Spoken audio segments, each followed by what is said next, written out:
आपण पाहताय महाराष्ट्र खबर न्यूज।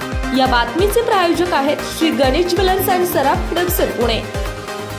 पुण्यात एका अल्पवयीन आरोपीने रस्त्यावर बेदरकारपणे गाडी चालवून दुचाकीला उडवलं। यात निष्पाप तरुणीला आपले प्राण गमवावे लागले। या घटनेमुळे संपूर्ण राज्यात एकच संतापाची लाट उसळली आहे। आरोपी एका बड्या बिल्डरचा मुलगा आहे। आरोपी अल्पवयीन आहे। त्याच्याकडे गाडी चालवण्यासाठी परवाना सुद्धा नव्हता।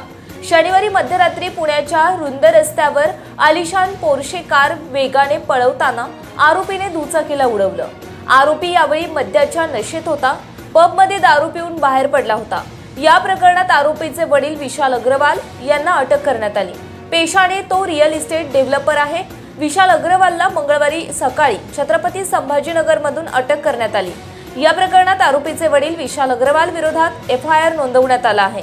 मुलाने केलेल्या गुन्ह्यात आपल्याला सुद्धा अटक होणार याची जाणीव होताच आरोपी विशाल अग्रवाल पोलिसांना चकवा देत होता।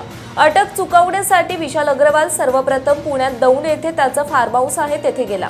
तिथून कोल्हापूरला गेला। तिथे एका मित्राला भेटला। कोल्हापूरवरून त्याने ड्रायव्हरला कारने मुंबईला पाठवलं। पोलिसांची दिशाभूल करण्याच्या उद्देशाने त्यांनी हे केलं। त्यानंतर तो मित्राच्या कारमध्ये बसून छत्रपती संभाजीनगरला गेला। पोलीस आपल्यापर्यंत पोहोचू नयेत म्हणून विशाल अग्रवालने कुटुंबियांना सुद्धा चुकीची माहिती दिली।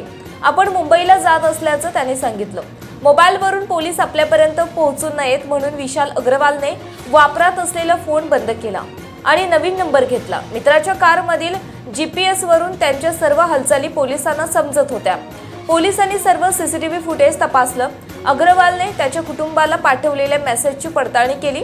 त्यातून विशाल अग्रवाल संभाजीनगरच्या एका छोट्या लॉजमध्ये लपल्याचं पोलिसांना समजलं।